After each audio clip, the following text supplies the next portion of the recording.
হাজার লোক ঘর ছাড়া, কেউ ওখানে পাল্লালপুরে আছে, কেউ আত্মীয় বাড়ি গেছে, কেউ অন্য কোথাও আছে, তারা কি পরিস্থিতি এসছে এবং সত্যি ঘটনার পেছনে কি রহস্য আছে সেটা যদি জানতে হয় ওদের সঙ্গে কথা বলতে হবে। মিডিয়াকে ঢুকতে দেওয়া হচ্ছে না মানে কি? যারা কথায় কথায় বলে গণতন্ত্র নাই, এখানে মিডিয়ার স্বাধীনতা নেই, তারা কি স্বাধীনতা দিচ্ছে? যে মানুষগুলো পীড়িত গৃহহারা তাদের বক্তব্যটা তুলে ধরতে দিচ্ছে না, তার মানে কিছু সত্যকে লুকোনোর চেষ্টা চলছে। আজ হোক কাল হোক সামনে আসবেই।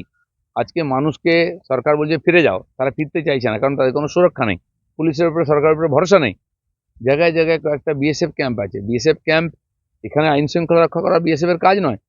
বিদেশ থেকে কেউ ঢুকছে কিনা, বর্ডার সুরক্ষিত কিনা, এটা দেখার কথা। তারপরেও সরকার যেহেতু ওদের 50 কিলোমিটার যাওয়ার অনুমতি দিয়েছে, তাই তারা এসে বাঁচিয়েছেন।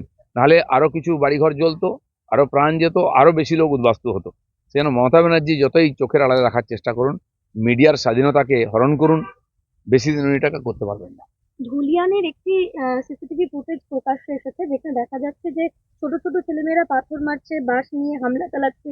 বলা হচ্ছে স্থানীয় বাসিন্দারা যারা রয়েছে তারা অভিযোগ করছে যে 4 মাস আগেই এই হামলার ব্লুপ্রিন্ট তৈরি হয়েছিল। কোনো বহিরাগত সংগঠন না বাংলাদেশি উদ্যোগে? দেখুন, হঠাৎ করে তো হাজার হাজার লোক আসতে পারে না, কিন্তু সে 4 মাস আগে হোক বা 4 দিন আগে যদি পরিকল্পনা হয়ে থাকে, পুলিশ ইন্টেলিজেন্স কেন জানতে পারে না? সরকার কেন জানতে পারে না? নাকি জেনেও জানতে চায় না, হতে দিয়েছে?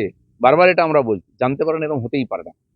উনি চোখ দেখলে মাওবাদী চিনতে পারেন, পার্টির মধ্যে কে খাচ্ছে ঘুমুচ্ছে সেটা জানতে পারেন। আর পশ্চিমবঙ্গে এত বড় একটা ঘটনা হয়ে গেল, মমতা ব্যানার্জি সরকারের কাছে খবর নেই? সব খবর আছে, সব জেনে উনি করাচ্ছেন, আর করেছে বলে বাহবা দেওয়ার জন্য ওদের নেতাদেরকে ডেকেছেন। তো সেই জন্য এই ধরনের ঘটনা আগেও হয়েছে, পরেও হবে, হতে দেওয়া হচ্ছে, তাই এটা হচ্ছে।